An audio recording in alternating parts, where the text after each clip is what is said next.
I'll quickly tell you Lenny Kravitz, because I saw a few people saying, we want to hear about Lenny Kravitz. He was actually the first celebrity I interviewed, and I was working at Virgin Radio, one of my first work experience jobs, and the producer didn't know that I was on work experience.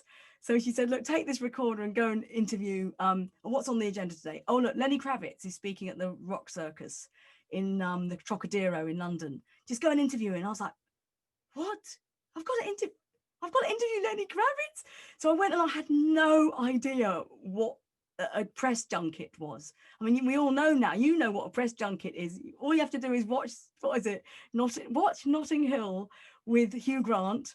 And that's what I used to do, go into hotels and wait and talk absolute rubbish to celebrities or the rest of the cast that I didn't really know who they were and what they did. Anyway, I was sent to the Rock Circus to interview Lenny Kravitz, and all these press were there, and there were hacks there, people, professional people. There were TV crews, people that knew how to interview people, and he was standing up there with his guitar, and he had no top on, and he had a leather jerkin, and he's standing there like Lenny Kravitz in London, and it was really quite a cold day. It was freezing, and he was there with like no top, and I was like, wow, God, he's a really famous person. And I had my little, it was called a DAT machine, like a little recording thing. And they were like, plug the wire into the thingy. So I plugged the wire into the main, there's like a main port thing. You just plug your thing. It was very old fashioned in those days. And plug it in, and then it takes all the audio feeds from the microphone that he was standing at. So they're like, any questions? Who's got questions? So they're putting their hands up going, oh, so Lenny, what do you make? How did you, how's your new album? Or what did you think of this? And it was all very proper. And I thought, oh no, I'm meant to be doing it for this entertainment show. I better be a bit more exciting. So I put my hand up, and I'd never done anything like that before. And I went, yes, we're from Virgin Radio. So Lenny, are you going to go and buy a T-shirt while you're in London, maybe? And he was like, hey, that's funny. You're so funny. Anyway, and then he's like, hey, are you going to take me shopping? Where would you take me? What do you suggest?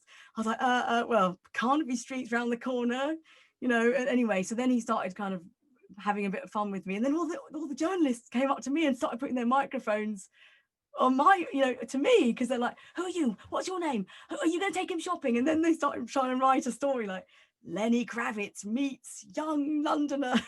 It was like, I'm not the story. But the one thing I learned from that was, even though I was like Bridget Jones, like totally ditzy, had no clue about anything, the one thing was, if whatever you feel is right at the time, that was the question. He was there with no top. I was like, why aren't they mentioning he's literally got no clothes on? I mean, this is outrageous. And because I mentioned it, it was like it broke the ice. So don't be afraid to just be yourself and be a bit ditzy and go for the main question that everyone's really thinking.